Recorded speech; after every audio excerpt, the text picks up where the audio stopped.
Focused repetition. It begins with returning to the same idea more often than feels comfortable, not once, but in spaced intervals that stretch over time.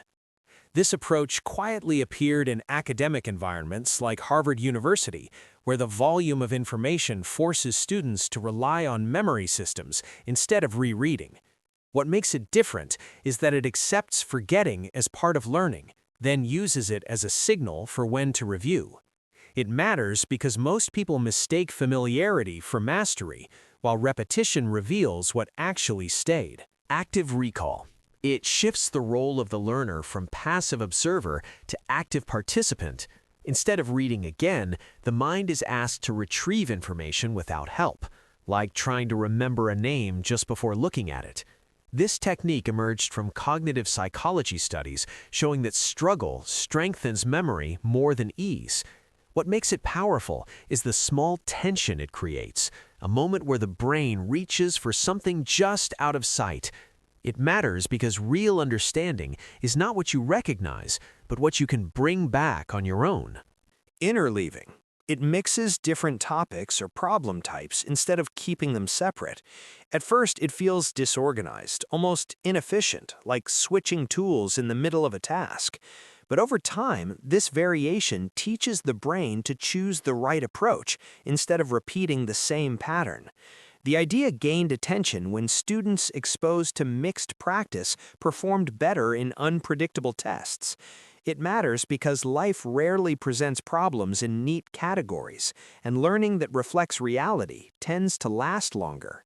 Feynman technique. It simplifies knowledge by forcing it through explanation.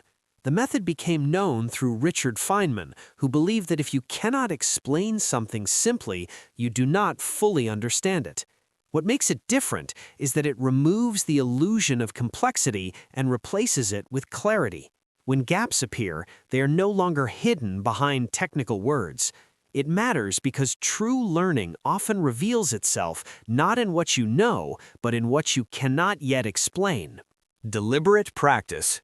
It focuses on weakness instead of comfort. Rather than repeating what is already familiar, attention is placed on the parts that feel slow or uncertain. This concept was observed in fields like music and sports, where improvement depends on targeted effort, not repetition alone.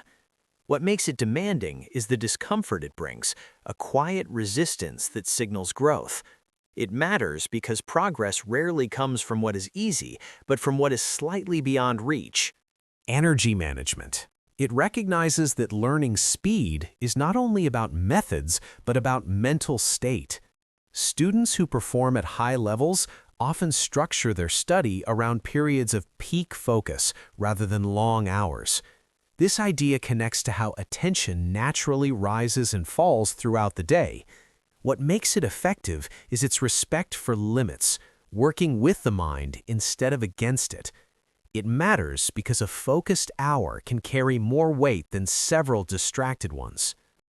Context-switching control.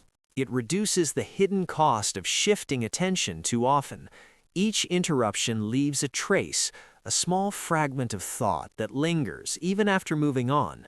Over time, these fragments accumulate and slow down thinking. The difference here is not in doing more, but in protecting continuity. It matters because deep understanding requires staying with an idea long enough for it to unfold. Compression learning transforms large amounts of information into smaller, meaningful patterns. Instead of memorizing isolated facts, the learner looks for connections that reduce complexity. This approach mirrors how experts think, seeing structures where others see details. What makes it unique is its focus on simplification without losing depth. It matters because the brain holds on to patterns more easily than scattered pieces. Feedback loops. It closes the gap between effort and result. Learning becomes faster when mistakes are seen quickly and adjusted without delay. This idea is present in environments where performance is constantly measured and refined. What makes it valuable is the immediacy of correction, preventing errors from becoming habits. It matters because improvement depends not just on doing, but on knowing what to change next.